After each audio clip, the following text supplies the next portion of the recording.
Hey viewers! Hope you're all doing great. Before I start the story, tell me in the comments which country you're watching from and what time it is there. And if you enjoy my videos, don't forget to hit the like button and subscribe. Life inside a medieval harem, the untold reality. The phrase itself seems to shimmer in half-light, promising secrets in shadow, echoes behind closed doors, and hearts tethered by unseen chains. Before we step beyond the palace gates, let us pause, breathe, and ask, what is a harem, in medieval or early modern context? And how did it come to occupy such a place in history, imagination, and myth? The word harem is derived from the Arabic arm/aram, meaning forbidden, sacred, inviolable. It connotes a space set apart, a sanctum reserved for women, and by extension, the limits of male access. Over time, this idea expanded. The harem, or the women's quarters, became both a physical space in royal and noble households and a symbol of seclusion, of power, of mystery. In different lands, in the Abbasid Caliphate, the Ottoman Empire, the Mamluk courts, the Persian and Mughal palaces, harems varied in size, status, internal structure, and social function.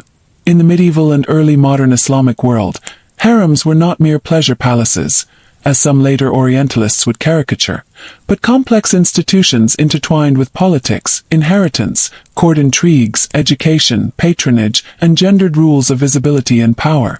The women within were wives, concubines, sisters, mothers, eunuchs, wards, servants, and administrators. Their lives, though bounded by walls, rippled outward in influence. In this long-awaited recounting, I invite you, softly, slowly, to tread the corridors of that hidden world. Let us listen to voices that history often mutes. The daughter of a concubine, the wet nurse, the powerful queen mother, the eunuch guardian, the neglected favorite, the rival vying in silence. Through documented records, memoirs, court registers, and the work of scholars, we will attempt to reconstruct the textures of their lives. Their regimes of daily ritual, the tension between seclusion and patronage, the whispers of resistance, love, rivalry, and agency. Now, having gently prepared, we will move in steps, through 25 batched episodes, each unfolding further into the heart of this secret world. If ever you feel the weight of centuries pressing, pause, breathe, imagine the soft torchlight, the hushed corridors, voices behind screens. Behind the high stone walls, heavy wooden lattices, and screens of carved wood and latticework, Mashrabiyah, Jamuran, Jolly, the harem lay, a hidden city within the palace. To the corridors beyond, to the court of men, to the mace and the throne, the harem was both present and absent, felt but rarely seen. In great palaces like Topkapi in Istanbul, or in the palatial complexes of Cairo, or in the Sultan's quarters, the harem occupied hundreds of rooms, vertical stories, courtyards, baths, gardens, kitchens.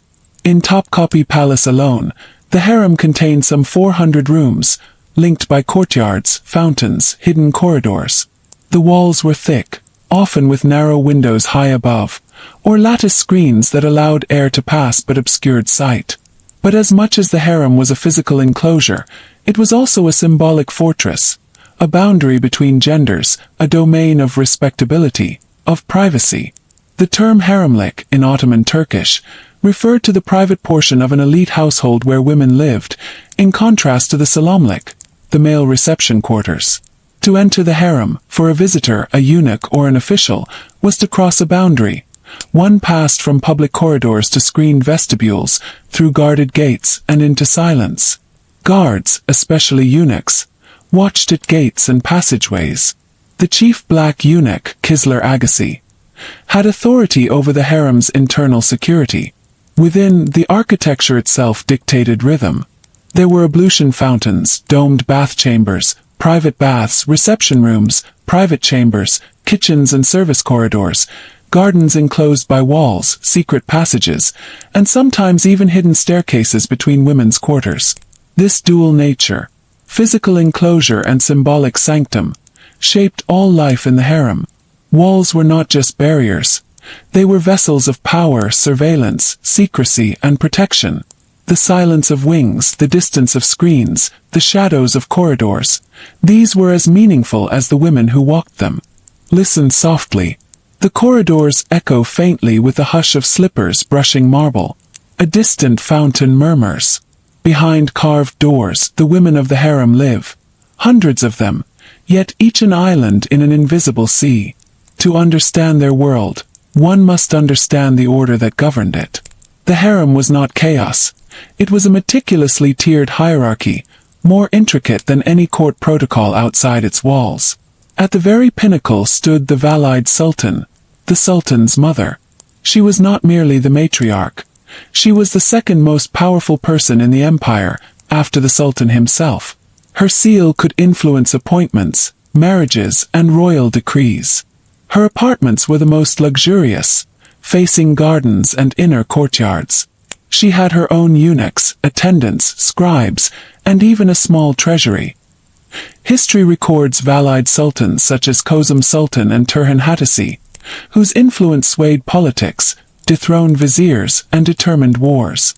Beneath her, in descending ranks, were the Hasiki Sultan, the Sultan's chief consort or favorite, often a concubine elevated by affection or by giving birth to a son. The Cadans, typically 4 official ones, ranked in order of favor and seniority. The Iqbals, favorites below the Cadans, often young women in training or awaiting the Sultan's attention. The Karais, the ordinary servants or attendants, concubines, musicians, seamstresses, bath attendants, dancers, and readers. Each of these women was bound by law and ritual. Each received clothing allowances, stipends, rooms, and ranks determined by proximity to the Sultan. But their origins told another story, one of conquest, trade, and sometimes tragedy.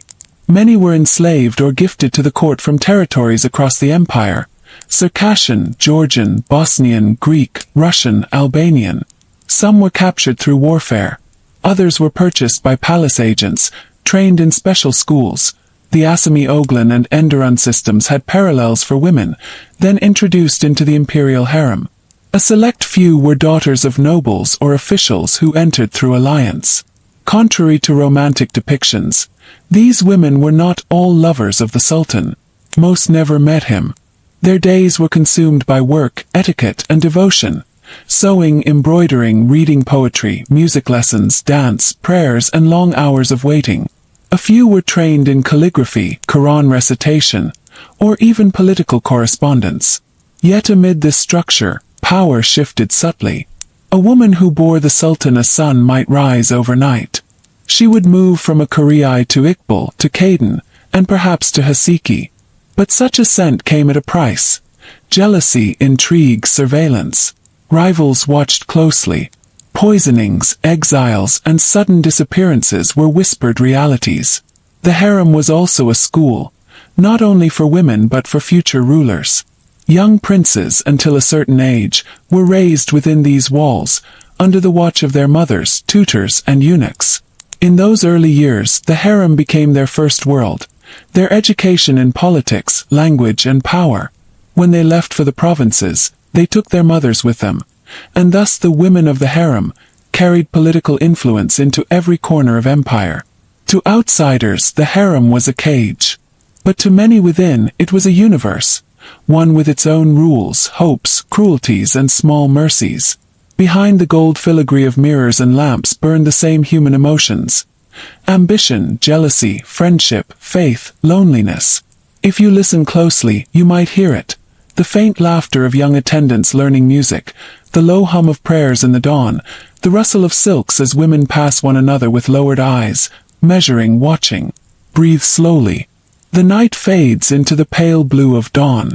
In the silence before the palace awakens, a call echoes from the distant courtyard, the soft azan of the muezzin, carried by wind over marble roofs and golden domes. Inside the harem, light filters through latticed windows, dancing in thin patterns upon silk curtains. This was the beginning of another day within the walled world. For the women of the harem, life followed a rhythm, a balance of devotion, duty, and discipline, shaped by both religion and royal etiquette. Before the first rays of sun warmed the courtyards, the women rose. Baths were drawn in the hammams, the harem baths, where steam rose in silver curls, and attendants poured scented water infused with rose, sandalwood, or jasmine. After bathing, they performed morning prayers, often together in a quiet chamber led by the eldest or most pious woman among them. Servants swept corridors, polished lamps, and replaced the water in fountains. Eunuchs checked every gate and corridor. None entered or left without record. Silence reigned, broken only by the soft murmur of Quran recitations and the splash of water. Breakfasts were simple for most: bread, olives, dates, honey, and milk. For the higher ranks, trays arrived from the royal kitchens. Sugared almonds, fruits from the imperial gardens, spiced coffee or sherbet. Meals were served on low tables, and no one ate before the Valide Sultan or senior consorts had begun. By the second call to prayer, the harem transformed into a school. Tutors, often elderly women or eunuchs educated in literature, taught reading, writing, embroidery, calligraphy, or the art of conversation. Young attendants practiced the oud and canon, their music filling the courtyards. The palace expected refinement, for even the lowest Qur'i might one day serve in the Sultan's presence. Each woman had assigned duties. Some worked in the sewing chambers, stitching garments for the royal family. Others tended lamps, managed baths, or prepared herbal perfumes and oils. A few were tasked with caring for the Sultan's children, their small laughter echoing faintly between the columns. The Valide Sultan's chamber was busiest of all. Messengers arrived with petitions, reports, and letters from viziers. She read or dictated replies, sometimes granting favors, other times issuing quiet orders that shaped the empire beyond the palace. Her influence reached into the politics of Istanbul, yet here she sat, surrounded by incense and silence, a queen ruling from shadows. After the midday meal, often stewed lamb, rice, and fruits, came the hours of leisure. Yet even leisure in the harem was choreographed. Women gathered in shaded courtyards to weave, paint henna, or gossip in low voices. The younger ones rehearsed songs, or learned dances performed only for the Sultan's private gatherings. Some prayed, others read poetry. Persian verses of Rumi or Hafez circulated like secret gifts between friends and rivals alike. These poems spoke of love and longing, feelings they were forbidden to express openly. But beneath the calm surface, the air trembled with unspoken tension. A glance could wound, a whisper could destroy. A favorite who fell from grace might find herself moved overnight to a lower chamber, or sent away entirely. Many lived in quiet fear of such change. The harem was built not only of marble and silk, but of rivalry and restraint. As dusk settled, oil lamps flickered along the halls. The air filled with the faint scent of amber and musk. Women gathered again for the evening prayer, then dined together. The higher-ranked consorts might be summoned to the Sultan's presence, a moment that could alter their destiny. Others stayed behind, waiting, talking softly, their faces lit by candlelight and curiosity. Musicians played gentle melodies in the galleries. Poets recited verses. Some nights, the Sultan himself might stroll through the courtyards, listening unseen. But most nights, the harem was left to itself, a breathing world of whispers, laughter, and dreams. Before sleep, they returned to the hammam, where attendants brushed their hair with oils and braided it in intricate styles. The faint splash of water echoed like memory. Then silence. The heavy wooden doors were locked by eunuchs. Torches burned low. Beyond the gates, the empire moved. Armies, markets, ships. Yet here inside these walls, time seemed to slow, to loop, to hum in circles. Their lives were measured not by years but by moments. A look, a letter, a child, a favor granted or withdrawn. Tomorrow everything might change. Close your eyes for a moment. Imagine a long, dim corridor where the air smells faintly of rose oil and burning wicks. The sound of footsteps, soft, measured, echoing off marble, belongs not to a woman nor to a soldier, but to someone who stands between both worlds, the eunuch. If the harem was a city within a city, then the eunuchs were its gatekeepers, its silent watchers, its living walls. No one entered or left without their knowledge. In the Ottoman and earlier Islamic courts, eunuchs served as guardians of the women's quarters. trusted precisely because they were seen as safe, neither fully male nor allowed to have families of their own. Their loyalty was to the palace, and above all, to the Sultan and his mother. Two main orders existed. The white eunuchs, usually of European origin, they guarded the outer palace and the education of princes. The black eunuchs, mostly from Nubia, Abyssinia, or Sudan, they held authority within the imperial harem itself. At their head stood the chief black eunuch, known as the Kisler Aga, one of the most powerful figures in the Ottoman court. His authority extended beyond the harem gates. He managed palace communications, charity endowments, waqf, and even had influence over religious institutions in Mecca and Medina. Though they were slaves by law, in practice they wielded immense control, feared, respected, and sometimes resented. Their presence was constant, but their voices were quiet. They watched every arrival, every letter, every movement of gifts or food. The journey that brought a man to this post was often tragic. Boys captured or purchased from Africa or the Caucasus were taken to Cairo or Istanbul, where they were castrated, trained, and educated for service. The procedure was brutal, and few survived it. Those who did were valued highly, seen as purified servants. Within the palace, their lives followed strict discipline. They learned languages, administrative skills, and the intricate etiquette of court life. The most intelligent or loyal among them rose quickly, entrusted with keys to chambers, treasury rooms, and correspondence. The chief eunuch lived in an apartment close to the harem gate, known as the Gate of Felicity. No man could pass through without his permission. He reported directly to the Sultan and the Valide Sultan, acting as the invisible thread between the two spheres of power. At dawn, eunuchs patrolled the halls, ensuring that every servant was present and every gate secure. They carried keys, scrolls, and lists, symbols of control. They announced visitors, escorted physicians or tailors, and oversaw deliveries from the outer palace. They were also witnesses to secrets, whispers, betrayals. When a woman was promoted or demoted, when a child was born, when a consort fell ill or died, the eunuchs recorded it all. Their knowledge made them indispensable and dangerous. Some historians note that eunuchs occasionally became power brokers, manipulating alliances between the Valide Sultan and the Sultan's favorites. Their neutrality made them mediators in palace intrigues, though neutrality was rarely without price. Yet behind their authority, the eunuchs lived lonely lives. Deprived of families, they often sought comfort in faith. Many became devout, funding mosques and schools, or sending gifts to their homelands. When they died, some were buried in special cemeteries set apart from both men and women. In the quiet of the night, when the corridors emptied and lamps burned low, one might imagine them sitting alone, guardians of a world they could never truly belong to. They watched over beauty, love, and ambition, yet touched none of it. A eunuch once described his life in a letter found centuries later. "We live behind doors that do not open for us.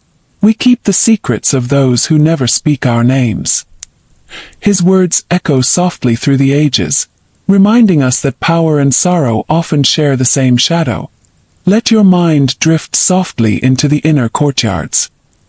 Hear the faint strumming of an oud, the tapping of delicate fingers on a canon, the hush of whispered verses spilling like water over marble fountains. Inside the harem, life was not only duty and ritual. It was a realm of culture, cultivated in shadows, as carefully as roses were pruned in the secret gardens. Music was woven into daily life. Young girls were trained from childhood in the art of song and instrument. Lessons were given by skilled musicians brought from different regions, sometimes even from faraway Persia or Andalusia. Music was not entertainment for outsiders but a form of expression, a method to cultivate patience, grace, and emotional depth. Even the Sultan himself occasionally attended private performances, though most concerts occurred purely for women's enjoyment. Melodies could be haunting, slow, and meditative, meant to soothe the mind or conversely, to stir emotions of longing and reflection. Dance accompanied music in subtle ways. It was rarely public, often performed during festivals or private celebrations. Women practiced in small chambers, mastering rhythm and posture, their movements precise, elegant, and contained. The arts were both discipline and escape, a way to assert individuality within the structured hierarchy. The harem was also a literary sanctuary. Persian and Ottoman Turkish poetry was highly valued. Works by Rumi, Hafez, Saadi, and other poets were memorized and recited. Young women learned to compose verses, expressing love, devotion, grief, or ambition in carefully crafted language that could never be spoken openly outside. These poems were sometimes shared in secret exchanges, hidden under cushions or whispered in corridors, creating networks of subtle communication. Poetry allowed women to navigate power, desire, and rivalry with elegance and secrecy. Beyond music and poetry, education was considered essential, especially for high-ranking consorts and the Valide Sultan. Girls learned calligraphy, the ability to write elegantly in Arabic or Persian script, religious studies, reading the Quran, understanding laws and moral teachings, languages. Some learned Persian, Arabic, or even European tongues, preparing them for diplomatic letters or courtly negotiations. Household management, knowledge of finances, staff supervision, and planning ceremonies. Education within the harem was both a privilege and a political tool. A well-educated consort could manage estates, influence decisions, and secure her children's futures. Knowledge equaled power. The harem was visually stunning. Walls were adorned with hand-painted tiles, delicate fabrics, and embroidered cushions. Women learned embroidery, miniature painting, and textile arts. They produced carpets, wall hangings, and garments not only for daily use but as gifts to visiting dignitaries. These creations were symbols of status, skill, and devotion, carrying messages of influence without a single word. Even cooking and perfumery were arts. Recipes passed down generations, dishes prepared with precision, and fragrances crafted to leave subtle impressions on visitors or the Sultan himself. Every activity, no matter how domestic, was elevated into craft and ceremony. And yet, for all this beauty and learning, these accomplishments existed within confinement. The women were celebrated for their talents but remained invisible to the outside world. Knowledge, artistry, and music were shields and weapons, tools for survival and influence. Within these walls, genius thrived, but always under the watchful gaze of hierarchy, protocol, and vigilance. Imagine the quiet evenings in candle-lit chambers. A young consort writes her first poem, while older women critique in whispers.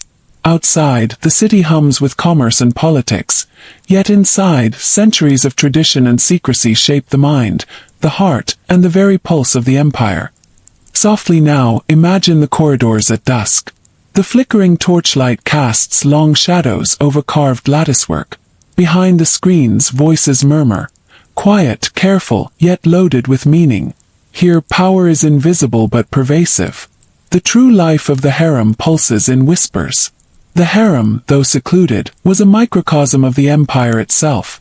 Hierarchical, political, and full of ambition. Rivalries were inevitable. A consort who caught the Sultan's attention could rise in rank overnight. A favorite who bore a son became powerful. Conversely, jealousy, neglect, or suspicion could reduce a woman from privileged status to obscurity. Women observed each other constantly. Every gesture, glance, or gift could be interpreted as a claim to power. Some rivalries were subtle, a withheld compliment, delayed assistance, or veiled insult. Others were direct. Letters warning the Sultan, strategic alliances with eunuchs, or petitions to the Valide Sultan. Yet not all was competition. Alliances formed naturally, especially among women of similar rank or origin. Friendships offered protection, shared knowledge, and emotional support. Together, women might exchange secret advice, help each other in household tasks, or shield newcomers from harsher scrutiny.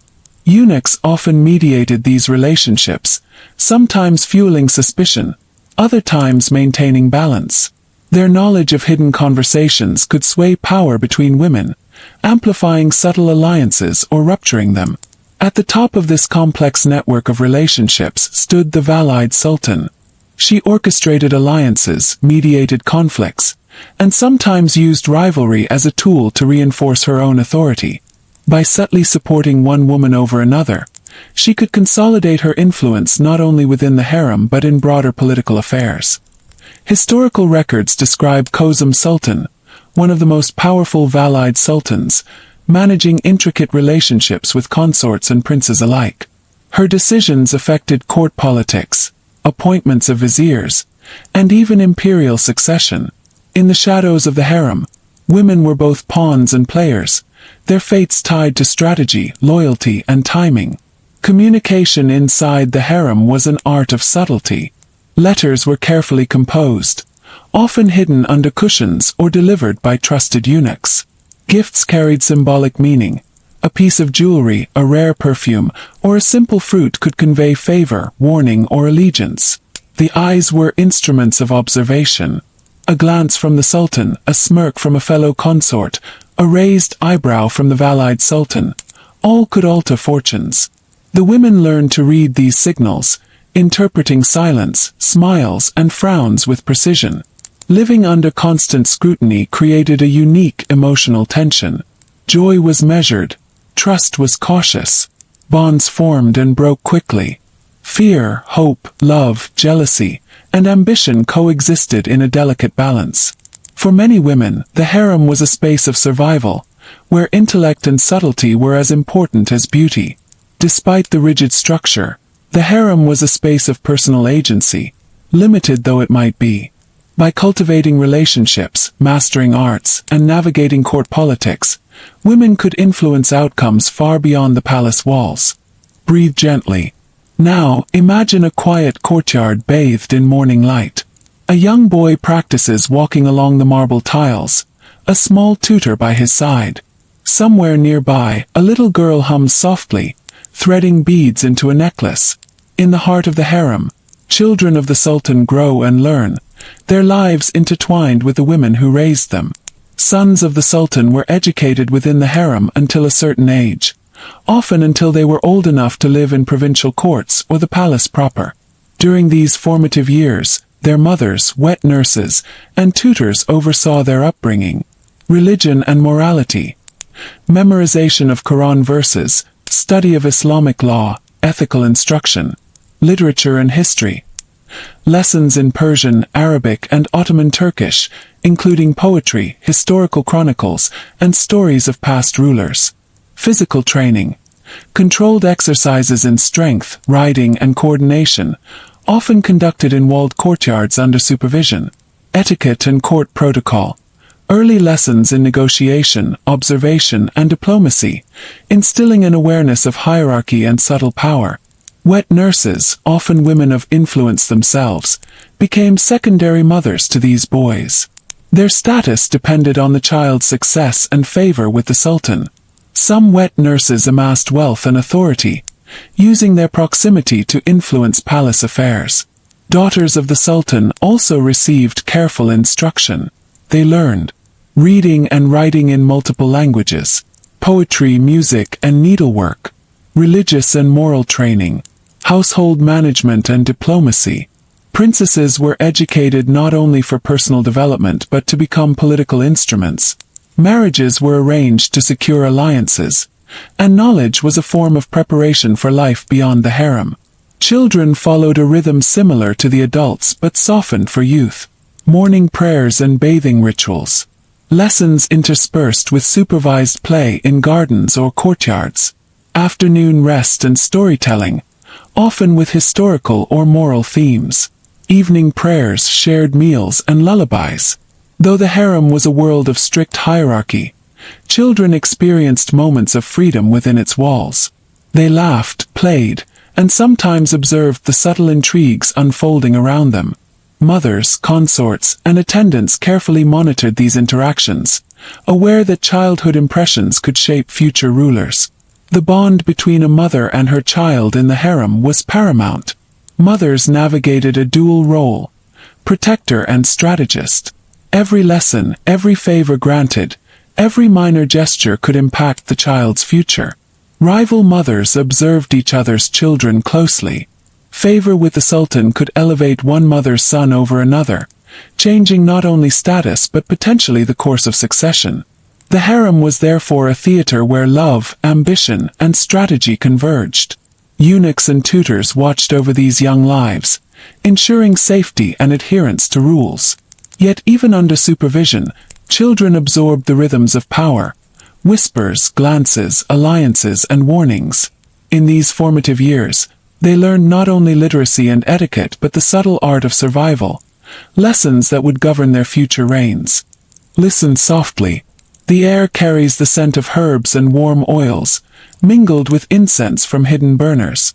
Behind latticed windows, women attend to one another, offering remedies, massages, and whispered advice. Within the harem, health was a carefully tended art, combining traditional medicine, ritual, and daily care. Physicians, often trained in both Islamic and Greek medicine, visited the harem regularly. Their role was delicate. They treated the sultan's consorts, daughters, and attendants while respecting the strict rules of gender segregation. Male doctors entered only when absolutely necessary, often accompanied by eunuchs, while female physicians and midwives handled most daily health needs. Treatments were based on humoral theory, balancing blood, phlegm, yellow bile, and black bile, along with herbal remedies, massages, and dietary regulations. Women of the harem relied on a variety of herbs, oils, and natural treatments. Rose water and musk for calming nerves and softening skin. Mint, thyme, and sage infusions for digestion and respiratory health. Oils infused with saffron or amber for massages, hair care, and skin care. Henna and other natural dyes not only for beauty but also for their cooling and protective properties. Bathing was both ritual and medical. Daily steam baths removed impurities, soothed muscles, and refreshed the mind. Baths were perfumed, sometimes with petals of jasmine or roses, creating a serene environment. Nutrition was a key part of health in the harem. Meals were planned according to rank, season, and humoral balance. High-ranking women enjoyed fresh fruits, spiced meats, rice dishes, and pastries from palace kitchens. Lower-ranking attendants had simpler fare: bread, legumes, milk, and seasonal vegetables. Food was often prescribed medicinally. A particular fruit or herb might be given to strengthen the body, improve complexion, or prevent illness. Water from fountains was filtered and sometimes flavored with herbs to encourage drinking. Childbirth was a critical focus. Midwives, called dey, were highly respected and often held influence within the harem. They prepared rooms, administered herbal remedies, and supervised births with meticulous care. Success brought prestige. Failure could mean disgrace. The birth of a male heir was celebrated quietly but lavishly, signaling not only family joy but political implications for succession. Midwives, wet nurses, and attendants became central figures, forming a network that shaped both maternal and infant care. Though physical health was closely monitored, emotional well-being was equally important. Music, poetry, gardens, and quiet gatherings were methods to soothe anxiety, alleviate rivalry, and reduce the psychological strain of confinement. Women practiced meditation, prayers, and whispered confidences to maintain inner balance. Even minor illnesses could disrupt the rhythm of the harem. Fever, infection, or tension had to be managed swiftly. Healing was both science and ritual, blending observation, tradition, and care for the mind as well as the body. Imagine a chamber where a woman lies with a small compress of rosewater on her forehead. A friend whispers encouragement, a midwife adjusts her pillow, a eunuch waits outside, guarding the threshold. The world beyond the walls may surge with conflict and commerce, but here, behind carved screens and closed doors, life proceeds with measured attention, care, and subtle vigilance. Breathe softly, and let the faint echo of distant bells and calls drift through your imagination. Inside the harem, spiritual life provided structure, comfort, and a rhythm that guided both body and mind. Religion was woven seamlessly into daily routines, shaping behavior, relationships, and the sense of self. Women began and ended each day with prayers, salat, facing the Qibla, performing ablutions, and reciting verses from the Quran. These rituals were private yet shared in small groups, creating a communal rhythm that underscored discipline and devotion. The Valide Sultan often led or oversaw these prayers, her presence reinforcing hierarchy and spiritual authority. Even minor consorts and attendants were expected to observe ritual purity, maintain proper dress, and participate in collective recitations when required. Fasting during Ramadan was rigorously observed.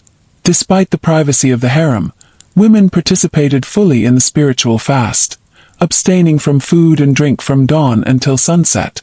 Meals at suhoor, pre-dawn, and iftar, sunset, were prepared meticulously, often in communal spaces, blending nourishment, ceremony, and reflection.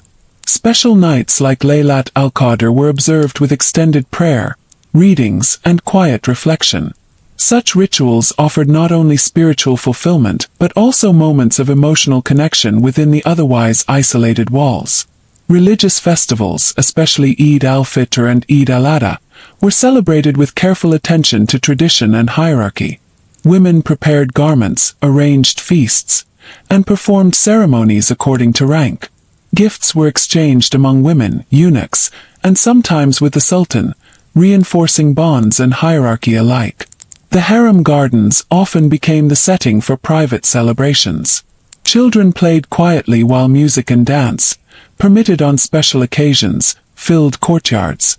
Perfumed oils and rosewater adorned hair and hands, adding beauty to ritual observances.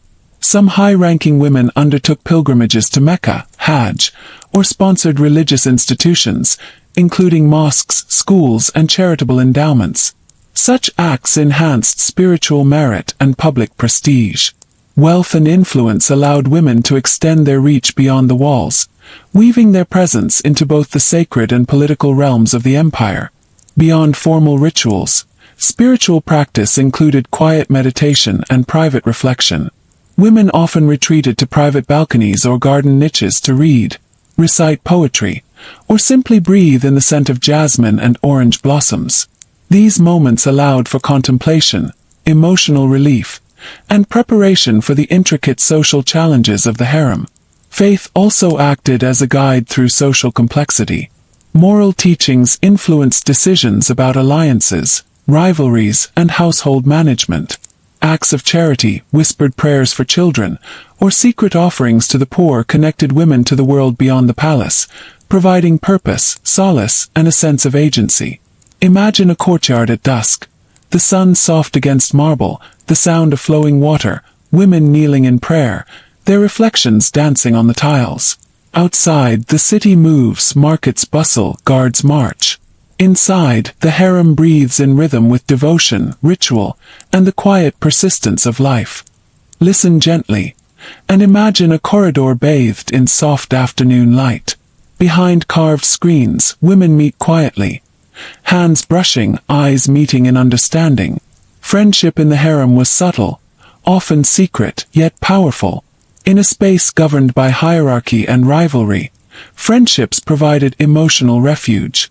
Women shared confidences, taught one another skills, or offered counsel on navigating the complex web of palace politics.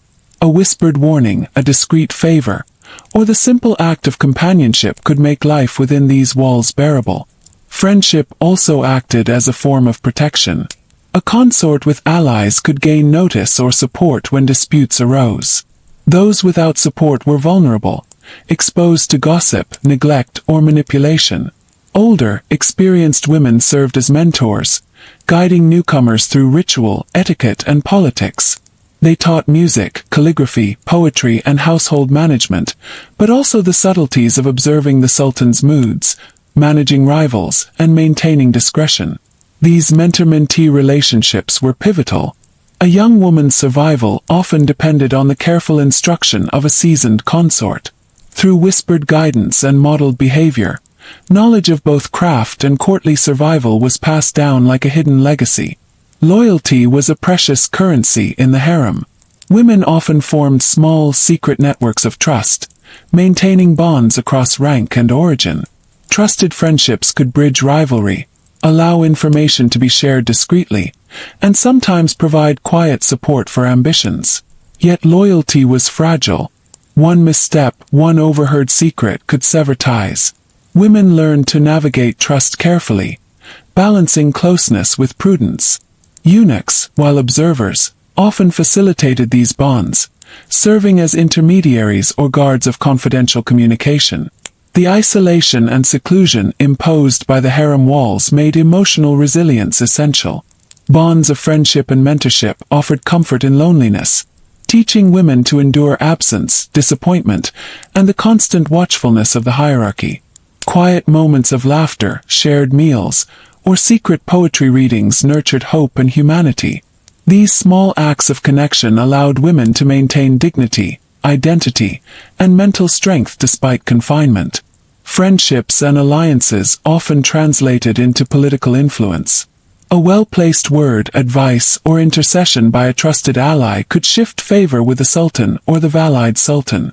These relationships, though private, were woven into the broader fabric of harem life, connecting emotional intimacy with strategy. Picture a serene evening in the harem. Two women sit by a small fountain, sharing a poem, exchanging a silent glance that says more than words. Outside, shadows lengthen over the courtyards. Inside, loyalty, mentorship, and friendship quietly shape destinies. Close your eyes and imagine the harem across a full year. The scent of spring blossoms, the warm light of summer, the chill of winter, and the muted tones of autumn. Each season shaped life within the walls. Time in the harem was marked not only by rituals and hierarchy but by nature itself. Spring brought gentle warmth and flowering gardens. Courtyards overflowed with jasmine, roses, and orange blossoms, their scents drifting through open windows and latticed screens. This season marked renewal. Gardens became spaces for gentle walks and lessons in botany or poetry. Music and dance often accompanied the scent of blooms, creating quiet, private festivals. Spring cleaning, a ritual of purification, involved washing marble floors, polishing lamps, and airing fabrics. Spring also symbolized hope. New arrivals often learned skills in these months, guided by mentors, while mothers prepared children for education and courtly life. Summer intensified daily life. Thick walls provided insulation, keeping chambers cool, while fountains and shaded galleries offered relief. Women adapted their routines. Early morning and late afternoon were the busiest hours, avoiding midday heat. Baths became more frequent, offering refreshment and socialization. Light, seasonal foods, fruits, yogurt, and chilled sherbets were emphasized for health. Even the architecture responded to the season. High ceilings, open courtyards, and latticework windows allowed airflow while preserving privacy. The scent of herbs and oils mingled with the warmth, creating a calm, sensory environment. Autumn brought cooler temperatures and harvests from palace gardens. Women engaged in preparation for winter, storing fruits, dried herbs, and grains, embroidering garments and household textiles, planning celebrations for religious festivals and seasonal events. Autumn was also a time of reflection. Poetry, storytelling, and music filled quieter evenings. The changing light created patterns on walls and floors, a subtle reminder of the passage of time and the impermanence of favor and fortune within the harem. Winter demanded practical and emotional adaptation. Snow or rain might isolate courtyards, forcing activity indoors. Warmth and comfort became central. Thick carpets, heated baths, and warm oils were used extensively. Indoor gatherings, readings, and musical practice filled long, quiet hours. Winter diets emphasized hearty stews, dried fruits, nuts, and spiced teas to maintain strength. The season also heightened intimacy. Quiet evenings by fire or lamps encouraged reflection, whispered conversations, and the subtle strengthening of alliances. Women relied on both ritual and companionship to endure confinement during harsher months. Religious and cultural festivals punctuated the year. Celebrations were carefully coordinated to maintain hierarchy, ritual, and decorum. Ramadan and Eid mark spiritual observances. Birthdays, births, and commemorations of deceased family members were observed quietly yet meaningfully. Seasonal rituals, such as spring cleaning and harvest preparations, maintained both health and tradition. Time in the harem was thus simultaneously measured by calendars, rituals, and nature. The walls enclosed a world in motion, yet each season brought subtle shifts in light, scent, activity, and mood, a rhythm as delicate as the lives of those who inhabited it. Relax your shoulders and imagine a warm afternoon in a shaded courtyard. The air is fragrant with roses and orange blossoms. The women of the harem found moments of joy, play, and intellectual stimulation in these quiet hours, practicing subtle arts that nurtured both mind and spirit. Storytelling was a treasured pastime. Older women recited tales from history, poetry, or fables from Persia, Arabia, and Anatolia. These sessions served multiple purposes: education, teaching morals, strategy, or cultural knowledge; entertainment, providing respite from daily duties and hierarchy; connection, strengthening bonds among women through shared experience. A single tale could be interpreted on multiple levels. To a young consort, it might be an instruction in diplomacy. To a mother, a warning about envy and power. To a poetically inclined listener, inspiration for composition. Games were subtle but intellectually stimulating. Women played board games like tavla, backgammon, chess, or strategic storytelling games. These were not mere distractions. They honed observation, patience, and strategic thinking. Children sometimes joined, learning the same lessons of patience, foresight, and social nuance. Tutors oversaw competitions, ensuring that lessons of fairness, honor, and caution were reinforced even in play. Evenings were often punctuated with informal performances. Music practice, singing, or dance provided emotional release and social bonding. While formal performances might impress the sultan, private sessions allowed creativity to flourish. Improvised melodies or poetry recitations. Dance practiced freely, exploring rhythm and expression. Small gatherings to share new songs or instruments crafted within the harem. These activities encouraged collaboration, subtle competition, and the development of personal influence within a safe space. Private pleasures also mattered. Reading alone in sunlit alcoves. Sewing, embroidery, or miniature painting. Observing gardens, fountains, and the play of light on marble. Even small rituals like arranging flowers, scenting fabrics, or preparing perfumed oils were sources of calm and reflection. They grounded women in a world that otherwise demanded constant vigilance and awareness. Recreation in the harem was not frivolous. It was essential for mental and emotional resilience. Through games, stories, and shared moments of creativity, women nurtured intellect, imagination, and subtle social skills, tools as vital as beauty or lineage in navigating life within these walls. Imagine two women sitting cross-legged by a fountain, one narrating a story of distant lands, the other sketching the palace gates in delicate ink. Outside, the empire hums. Inside, the harem pulses with quiet learning, laughter, and ingenuity. Take a slow, deep breath and imagine the warm aroma of spiced meats, fresh bread, and sweet pastries drifting through marble corridors. Food in the harem was more than sustenance. It was a ritual, a reflection of hierarchy, culture, and diplomacy.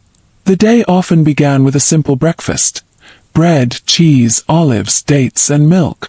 4 higher-ranking consorts or the Valide Sultan. Trays of honey, nuts, and fruit accompanied their morning tea or coffee. Meals were not just nourishment but also a reflection of status and favor. Lunch and dinner varied depending on season, rank, and occasion. Fresh vegetables, stews, roasted meats, rice, and pastries formed the staples, carefully prepared in palace kitchens by skilled chefs. Every dish was crafted with attention to health, flavor, and visual appeal, often infused with herbs or spices to enhance both taste and well-being. The palace kitchens were a kingdom within itself. Head chefs coordinated the preparation of hundreds of meals daily, balancing the preferences of the sultan, the Valide Sultan, and the consorts. Some women in the harem were trained in culinary arts, learning to prepare delicacies for personal use, religious events, or special audiences. The kitchens and pantries were highly organized.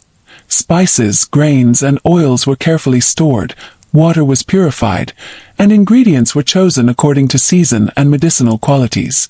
Eunuchs oversaw the movement of food into the harem, ensuring both safety and propriety. Feasts marked important occasions: births, holidays, religious festivals, or visits from dignitaries.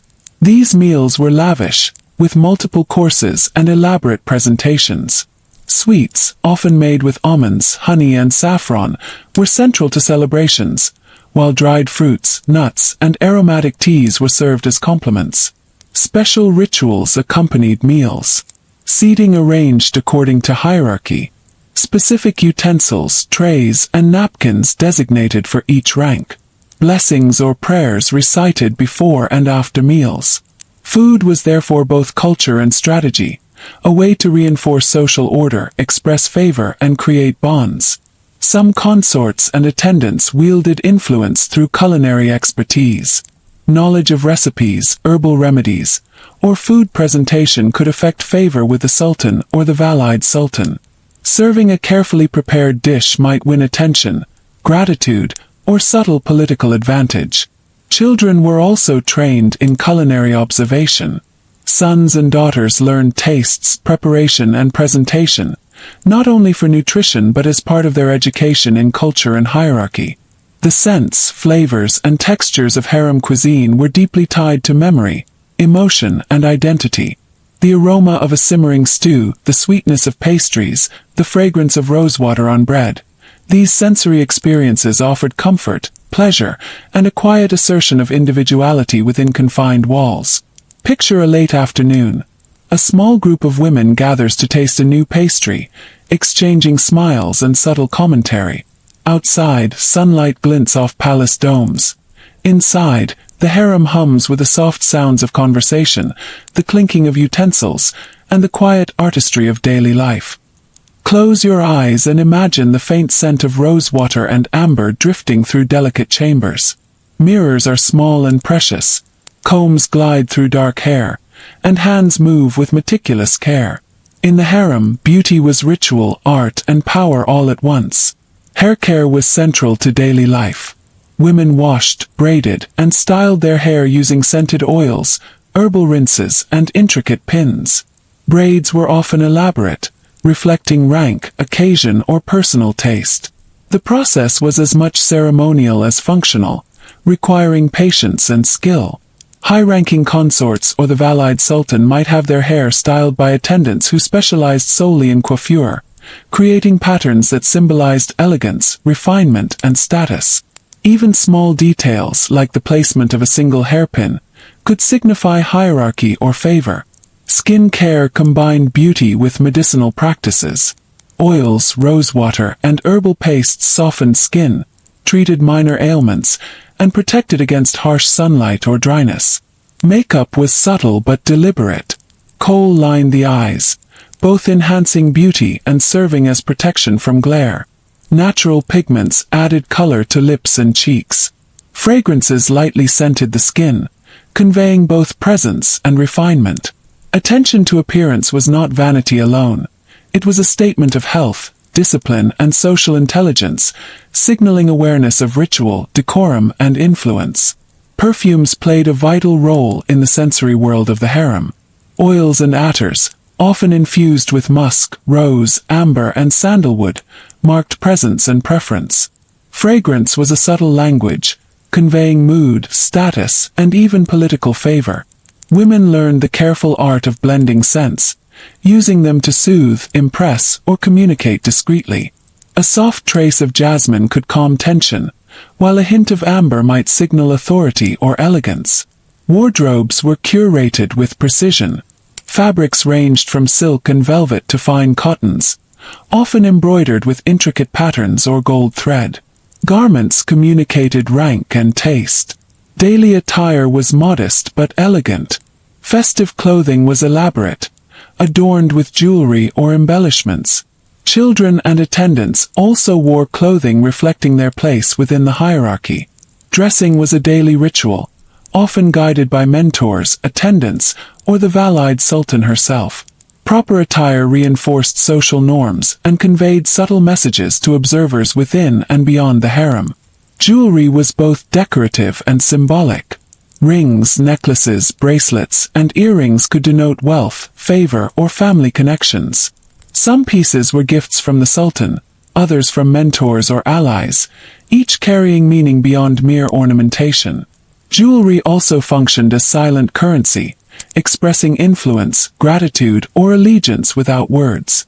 A discreetly worn pendant might symbolize a hidden alliance, while a brooch or ring could signal loyalty or personal achievement. Adorning oneself was never purely aesthetic. Beauty, fragrance, clothing, and jewelry became tools in the subtle negotiation of favor, hierarchy, and influence. They allowed women to project power, assert identity, and navigate complex social dynamics with grace. Picture a quiet evening. Soft candlelight glimmers on silk fabrics, scented oils leave a warm trail in the air, and women adjust their hair or garments in silent contemplation. Every gesture is measured, meaningful, and imbued with both personal and political significance. Breathe softly and picture a corridor where shadows stretch across latticed windows. Every whisper, glance, and gesture carries meaning. The harem was a realm of observation, where knowledge was power, and secrecy ensured survival. Eunuchs were the most visible agents of surveillance. Tasked with guarding the harem's gates, they also monitored interactions, deliveries, and visitors. Their presence ensured that rules of gender segregation and hierarchy were strictly maintained. Yet observation extended beyond the eunuchs. Women themselves were vigilant, watching rivals for signs of favor or envy, noting alliances or disputes, recording small cues that might affect standing or influence. The ability to observe without being observed became a crucial skill, shaping strategies for survival and success. Communication was often coded or subtle. Messages could be hidden in embroidery patterns, delivered through eunuchs, or whispered during seemingly innocent interactions. Poetry, gifts, or even scented handkerchiefs could carry meaning. A careful observer could interpret intent, alliance, or warning without a single word being spoken. Knowledge of these silent signals often determined a woman's rise or fall within the hierarchy. Certain areas of the harem allowed for privacy and discretion. Small balconies overlooking courtyards, private alcoves for reading or discussion, garden paths shielded by trellises or plants. These spaces were vital for quiet reflection, secret conversations, or clandestine meetings. They allowed women to observe, learn, and maneuver without direct oversight. Observation was not solely about control or intrigue. It was also protection. Awareness of rivals, potential hazards, or health concerns allowed women and eunuchs to safeguard themselves and their wards. Even children were subtly taught the art of observation, watching adults, understanding social cues, and interpreting actions without speaking. These lessons prepared them for future roles within the palace and, in the case of princes and princesses, for leadership. Living under constant observation shaped thought and behavior. Women learned restraint, timing, and discretion. Actions, even minor, carried consequence. Yet, the careful cultivation of subtlety also nurtured creativity, intelligence, and social acuity. Imagine a candlelit chamber. Two women exchange glances across a quiet room, a note hidden beneath a cushion. Eunuchs patrol the corridors, their soft footsteps echoing against marble. Outside, the empire hums with commerce and politics. Inside, knowledge and vigilance govern every movement, every word, every gesture. Breathe deeply and picture a dimly lit chamber. The scent of incense curls in the air. Soft fabrics drape the walls, and gentle tears fall silently onto embroidered cushions. Loss and remembrance were deeply personal, yet subtly communal within the harem. When a death occurred, whether of a family member, child, or close companion, women observed elaborate yet private rituals. Veiling and dress. Black or muted garments marked mourning, with fabrics carefully arranged to signify respect. Prayers and recitations. Quranic verses were recited repeatedly, invoking peace for the departed soul. Private reflection. Women spent hours in silent contemplation, often in gardens or alcoves, reflecting on memory, morality, and life. Even in grief, hierarchy and decorum shaped behavior. Expressions of sorrow were measured, ensuring that the ritual preserved dignity while maintaining social order. Anniversaries of death were observed quietly. Fresh flowers were placed on small shrines or in private spaces. Poems or songs commemorated the life and virtues of the departed.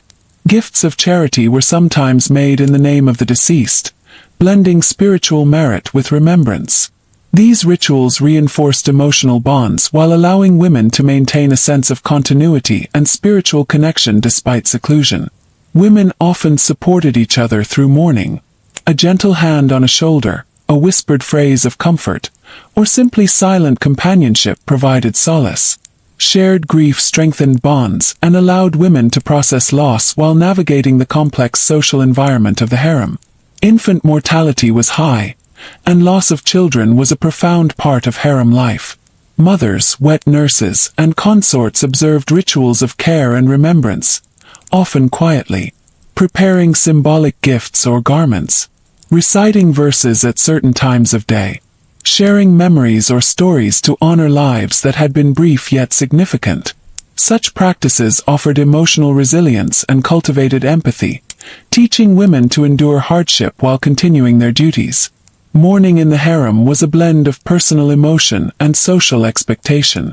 Women learned to navigate grief while maintaining composure, reinforcing the duality of private feeling and public behavior. Emotional discipline became a quiet source of strength, shaping both character and strategy. Imagine a quiet evening. Candles flicker on carved wooden tables, the scent of rosewater and incense mingles in the air, and a group of women sits in a circle, softly reciting verses. Outside, the city hums, yet inside, memory, reflection, and quiet resilience define the passage of time. Take a gentle breath and imagine the quiet corridors of the harem echoing with subtle negotiations.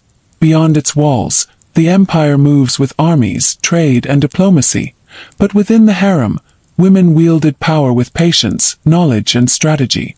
At the top of this world stood the Valide Sultan, mother of the reigning sultan. Her influence extended far beyond the harem.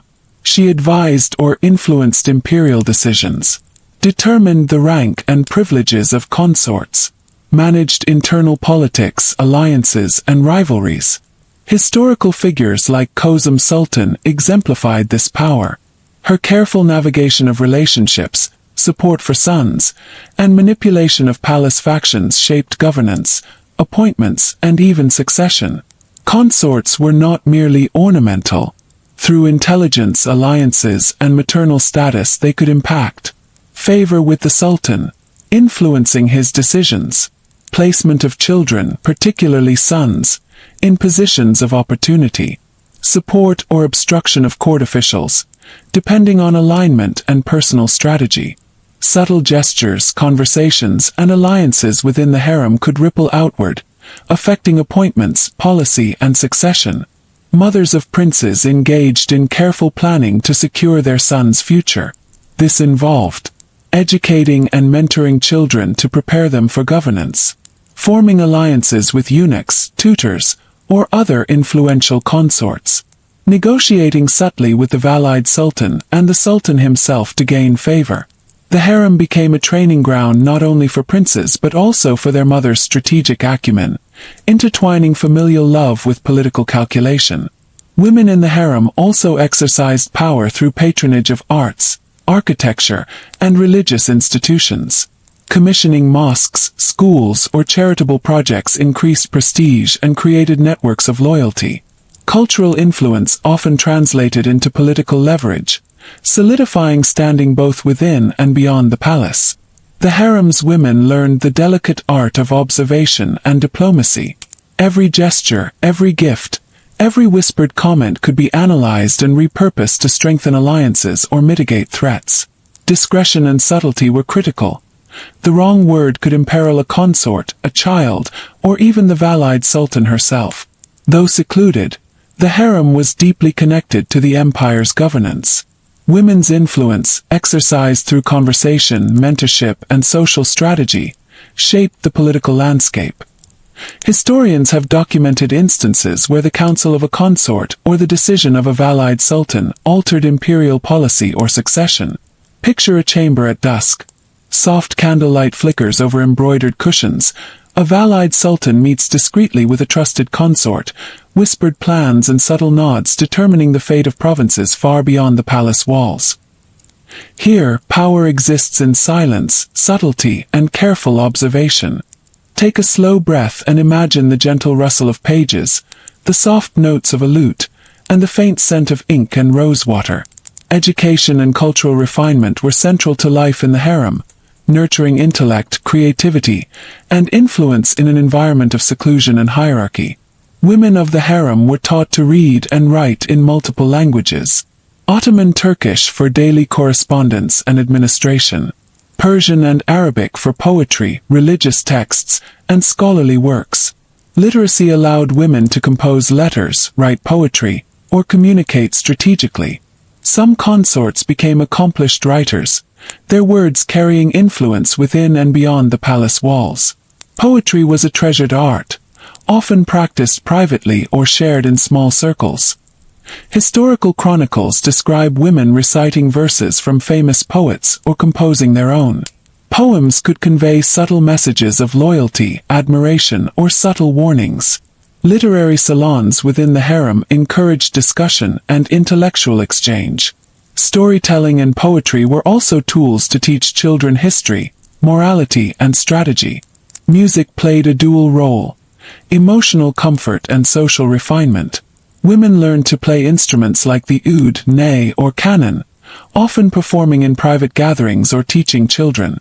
Music nurtured patience, coordination, and emotional intelligence while providing moments of personal expression in an otherwise controlled environment. Calligraphy was both artistic and spiritual. Women practiced intricate scripts, copying religious texts, letters, or decorative motifs. The act of writing was meditative, cultivating concentration, precision, and patience.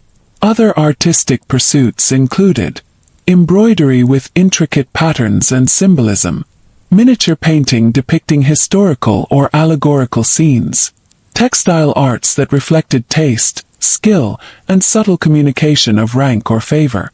Private gatherings often included intellectual exchange. Tutors instructed young princes and princesses in history, governance, and moral philosophy, while older women engaged in debates, literary discussion, or shared knowledge about medicine, astrology, or religion. Education was therefore a source of empowerment. Knowledge allowed women to navigate the hierarchy, influence decisions, and assert subtle authority within the palace. Cultural refinement enhanced social presence. A woman skilled in poetry, music, or calligraphy was admired, respected, and often sought after for advice. This quiet cultivation of intellect and artistry became a form of power, complementing beauty, loyalty, and strategic acumen. Imagine a serene evening. A consort traces calligraphy on fine parchment, a young princess watches intently, and music drifts softly from a distant room. Outside, the palace hums with activity, but inside, the harem breathes with knowledge, creativity, and quiet influence, shaping minds and hearts alike. Take a slow, calming breath and picture a sunlit courtyard, its marble tiles warm underfoot. The sound of gentle footsteps, laughter, and rustling fabrics fills the air. Even within the confines of the harem, movement and exercise were integral to health, discipline, and the rhythm of daily life. Harem courtyards and gardens were carefully designed not only for beauty but for activity. Women used these spaces to walk or pace while observing nature and reflecting quietly. Practice gentle stretching or calisthenics to maintain strength and flexibility. Engage in supervised games or recreational exercises with children. Fountains, shaded colonnades, and soft grass allowed women to move with elegance while preserving privacy. Even seemingly casual strolls were imbued with ritualized grace, reinforcing poise and presence. Some consorts and children received structured physical instruction, focusing on posture, balance, and endurance. light resistance training with weighted objects, practice of martial postures or riding techniques for princes under female supervision, dance as a form of coordinated movement, rhythm, and fitness. Exercise was never purely recreational. It cultivated discipline, awareness, and vitality, preparing individuals for both private and public life.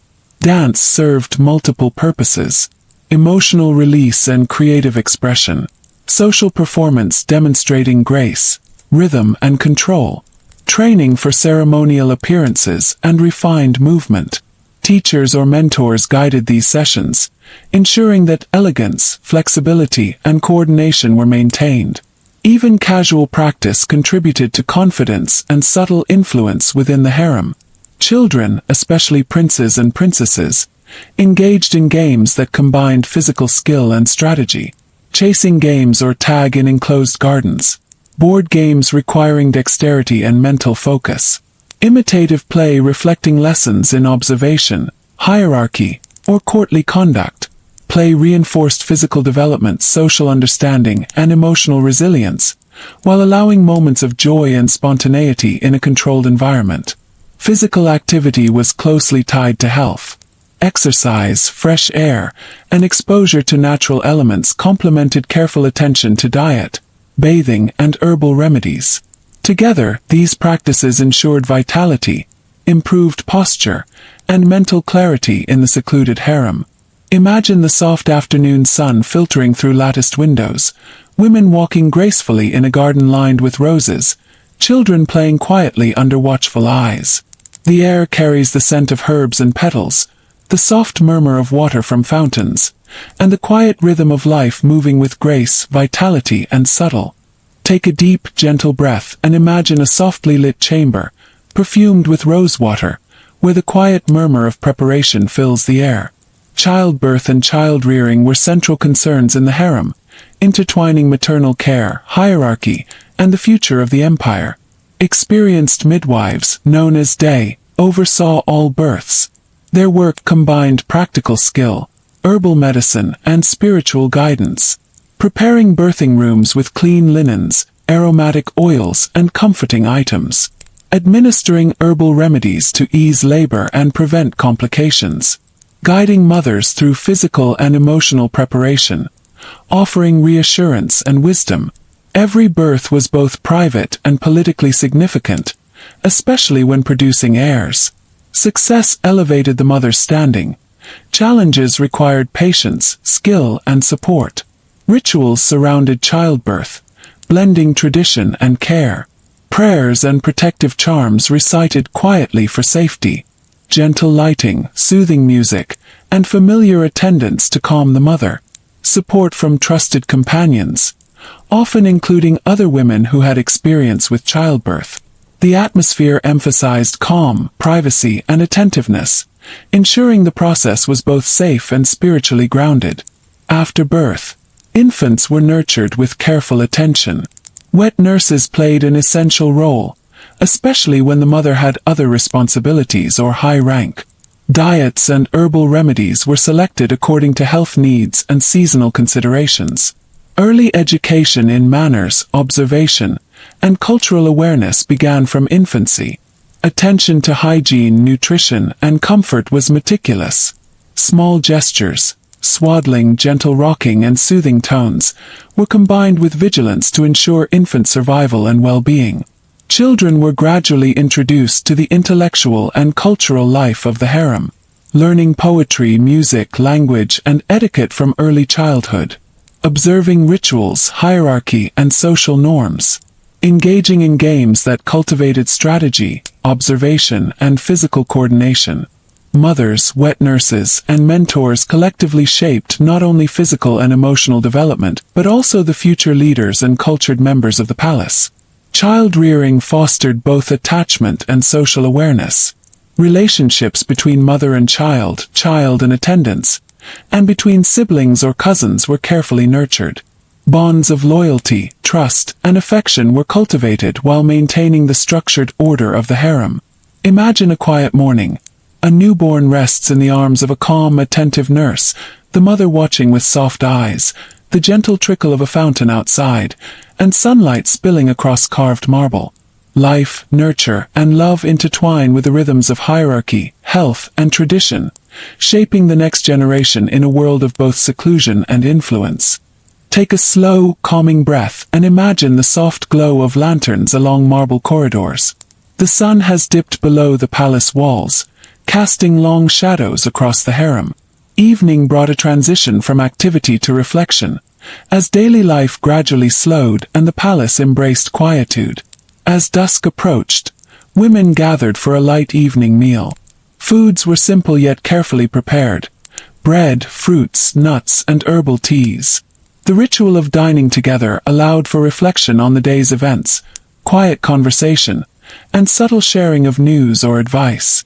Evening meals were quieter than daytime feasts. The emphasis shifted from ceremony to comfort, nourishment, and gentle companionship. The air often carried the scent of baked goods, simmering stews, and perfumed teas, creating a calm, soothing atmosphere. After dining, women engaged in private reflection and prayer. Chambers were prepared for quiet moments with cushions arranged for meditation or contemplation, candles flickering softly, casting gentle shadows, recitation of verses from the Quran, personal prayers, or poetry. These rituals allowed women to process the day, consider social dynamics, and seek calm before the night. Spiritual practice was deeply intertwined with emotional and social well-being.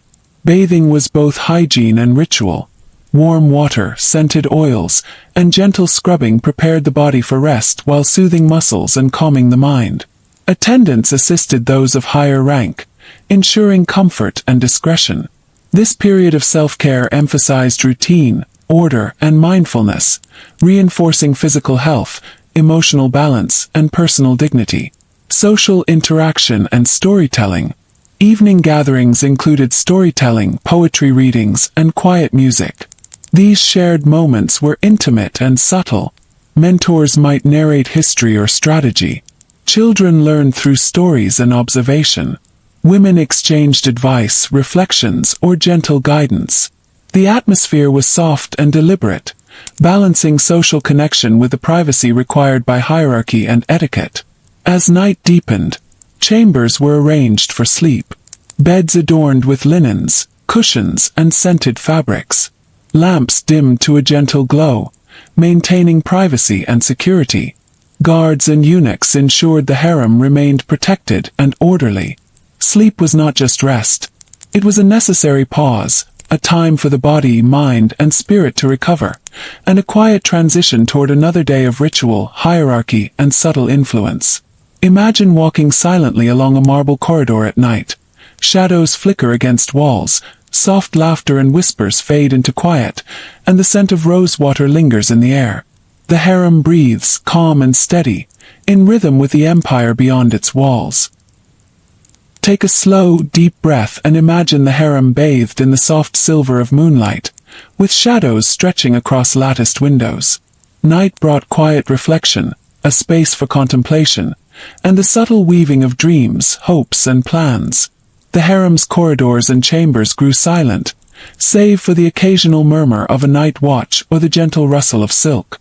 Women used this time to reflect on the day's events, considering lessons learned from social interactions or observations, personal aspirations, ambitions, and challenges. The stillness of night allowed thoughts to flow freely, undisturbed by hierarchy or ceremony. Dreams were often viewed as meaningful, carrying advice, warnings, or inspiration.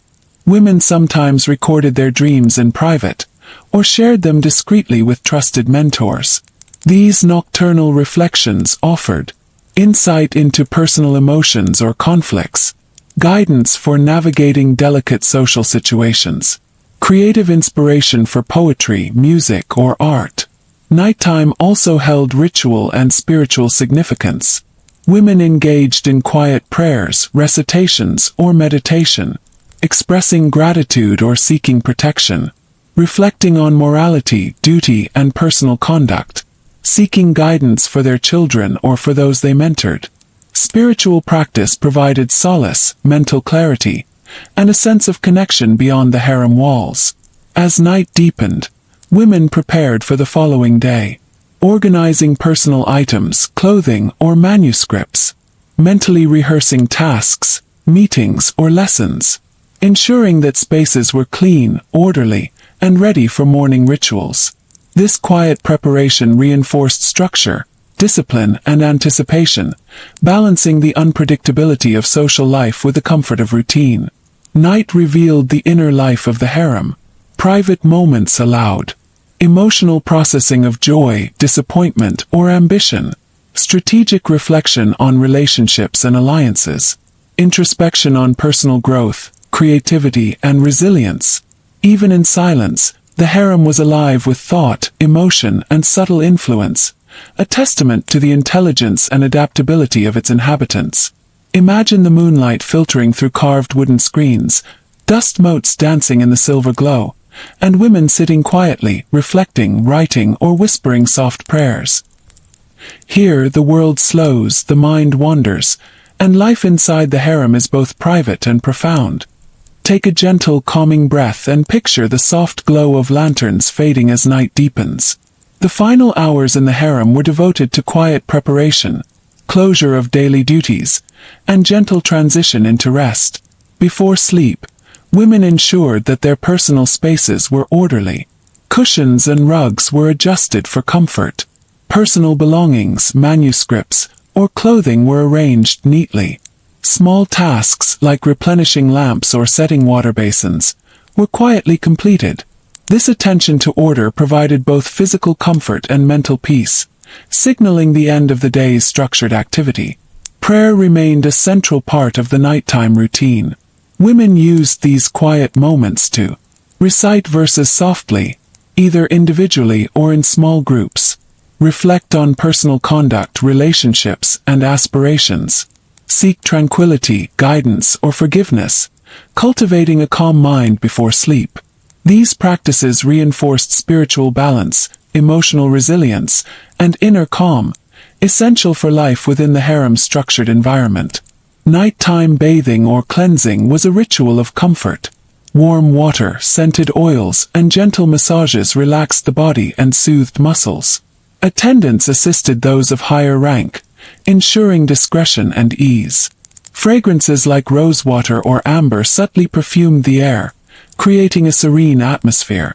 This period emphasized self-care, reflection, and readiness for restful sleep, blending physical, emotional, and spiritual well-being. Even as the day ended, some small gatherings persisted. Soft music on instruments like the oud or ney provided calm and comfort. Whispered stories or poetry were shared among trusted companions. These activities nurtured imagination, emotional connection, and intellectual engagement. The gentle rhythms of music and words helped to soothe the mind, easing the transition from active life to repose. Finally, women retired to their beds. Beds were arranged with linens, pillows, and subtle fragrances for comfort. Curtains and screens ensured privacy while maintaining airflow and security. Night guards and eunuchs maintained vigilance, allowing rest without interruption. As eyes closed, the palace remained alive yet calm, a world of quiet vigilance, whispered thoughts, and dreams ready to unfold. Imagine a soft lantern glow, the faint scent of herbs and rosewater, and the delicate sounds of a distant fountain. All is still, all is safe, and the harem breathes quietly as the night deepens. Take a slow, deep breath and imagine the gentle rustle of curtains in the night breeze, the soft murmur of distant fountains, and the faint scent of rosewater lingering in the air. The harem was more than walls and hierarchy. It was a living ecosystem of resilience, continuity, and quiet strength. Each day repeated a careful rhythm, yet no 2 days were truly identical. Women adapted to shifting alliances, the moods of the sultan, and the demands of rituals and duties. Their resilience was cultivated through routine, observation, and subtle influence, forming the backbone of life in the palace. Older women mentored the younger generation, passing down knowledge of etiquette and social hierarchy, artistic and literary skills, strategies for navigating influence, favor, and alliances. Through careful guidance, traditions and wisdom endured, ensuring the harem remained a space of both continuity and evolution. Relationships, built over years of shared experience, formed networks of trust, friendship, and influence. Women relied on these connections for emotional support and companionship, assistance in education and child-rearing, strategic guidance in matters of hierarchy and social navigation. These bonds were both personal and political, quietly shaping the internal dynamics of the harem and indirectly affecting the broader imperial court. Even in quiet moments, awareness remained constant.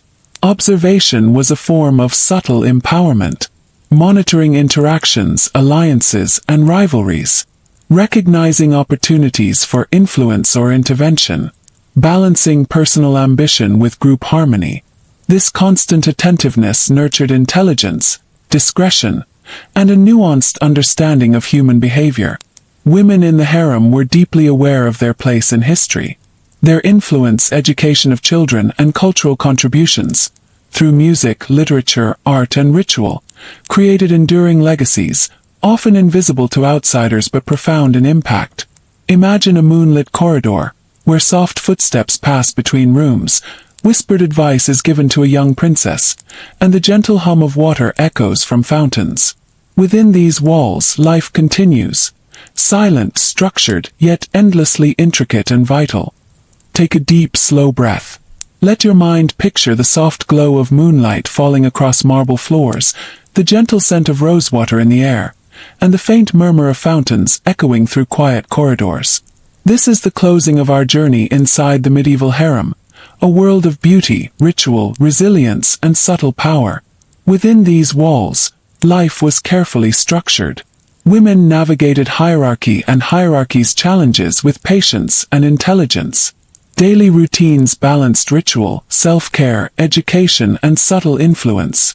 Beauty, adornment, and cultural refinement served both personal expression and social strategy. Observation, secrecy, and diplomacy shaped interactions and preserved safety. Joy, grief, love, and mentoring coexisted, forming bonds that endured across generations. Every gesture, every whispered word, every quiet reflection contributed to a complex tapestry of life, unseen by the outside world but profoundly influential in shaping individuals and, through them, the empire itself. Now let your mind settle, imagining women walking slowly through courtyards, their steps soft on the marble, candlelight flickering on carved wood and embroidered cushions, music drifting faintly through open latticed windows, mingling with the whisper of the night breeze. The harem is alive yet tranquil. Each chamber, each corridor, holds stories of patience, wisdom, and quiet endurance. Life within these walls is simultaneously structured and gentle, disciplined and tender, private and powerful. Close your eyes. Take another deep breath. Let your shoulders relax. Imagine the soft warmth of a quiet evening, the gentle trickle of a fountain, the faint fragrance of roses. Feel the calm rhythm of life unfolding slowly and steadily. Let the echoes of history, of rituals and whispers, soothe your mind and inspire your imagination. This is the harem, a place of discipline and freedom, secrecy and wisdom, beauty and resilience. And now, as night deepens, let your own thoughts drift softly, like lantern light across silent marble corridors, into rest and reflection.